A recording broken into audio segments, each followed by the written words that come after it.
Let's start with the humble light switch. It boasts a 100% reliability rate, zero latency, and anyone who walks into your house knows how to use it. But it also offers absolutely no ability to run environmental routines or optimize your energy use. To get that automation, we entered what you might call Smart Home 1.0. We bought cheap standalone gadgets, a smart plug here, a color-changing bulb there, adding basic conveniences piece by piece. Bolting separate devices onto your home created massive friction. You ended up with a dozen different apps on your phone, a congested Wi-Fi router, and hardware from competing brands that flat out refuse to communicate with each other. Look at this flowchart to see the problem. You have 4 devices in the same living room, controlled by 4 separate apps. When you tap a button, the signal leaves your house, travels to a remote cloud server, and beams back down. This round trip introduces delays. Worse, if your internet drops or the company shuts down the server, your smart home stops working entirely. We ended up with a disjointed pile of independent gadgets fighting for bandwidth, far from a true functioning ecosystem. To fix this fragmentation, the industry had to rethink the architecture, leading to Smart Home 2.0 and a new open-source standard known as Matter. Support for Matter spans from tech giants like Apple and Google to massive physical goods manufacturers.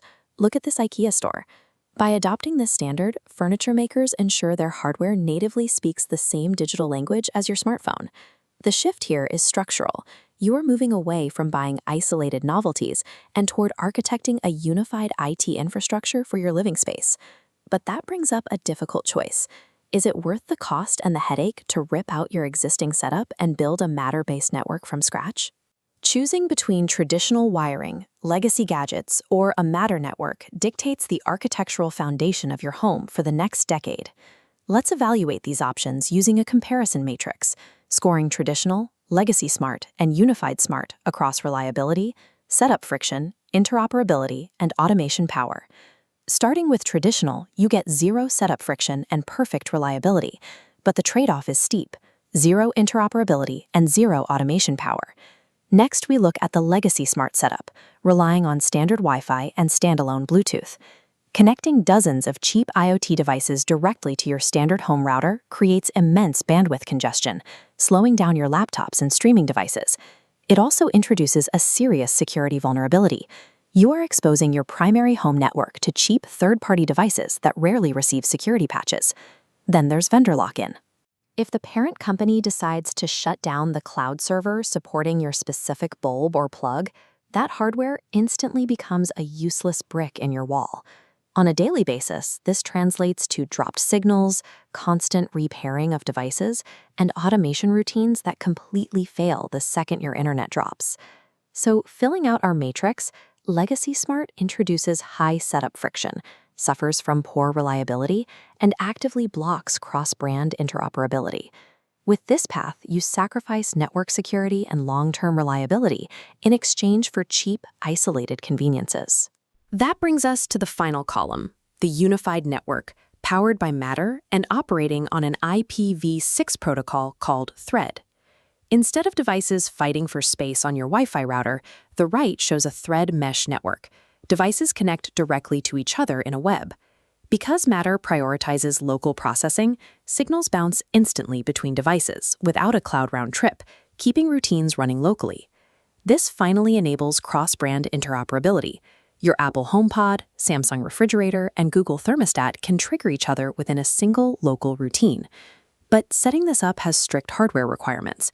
You must have a border router, a specific hub that acts as a necessary bridge between your local Thread mesh and the outside internet.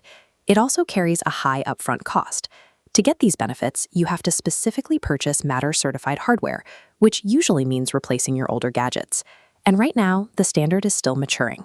It's largely restricted to specific device categories like lighting, HVAC systems, and basic sensors. Bringing back our matrix, the unified smart approach scores maximum points for reliability, interoperability, and automation power, but it comes with very high setup friction and cost. Matter offers enterprise-grade reliability, but it demands an enterprise-level architectural and financial commitment from the homeowner in return. Knowing the technical mechanics is only half the decision. Now we need to evaluate the effort versus impact to help you decide which path makes sense for your budget and goals.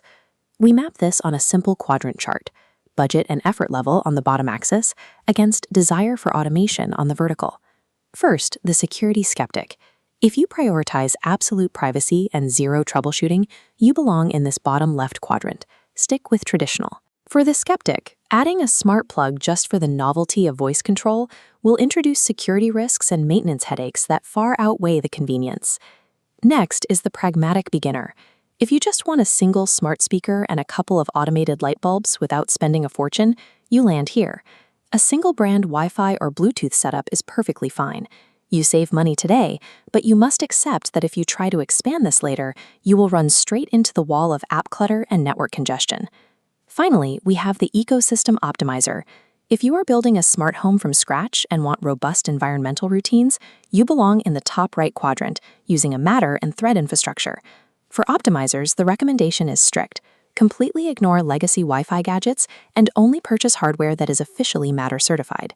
Yes, you pay a premium today, but you are avoiding architectural debt. You won't have to rip out and replace incompatible hardware 2 years from now when the standards inevitably shift. Achieving true home automation requires treating your house like an IT infrastructure project, not a weekend shopping spree for neat gadgets. When properly executed, a Matter home reaches an ideal end state. The technology becomes invisible. Your sensors, lighting, and climate control blend seamlessly into the architecture, operating locally and predictably. The future of the smart home is no longer about what one single device can do. It's about how securely and reliably your entire network works together.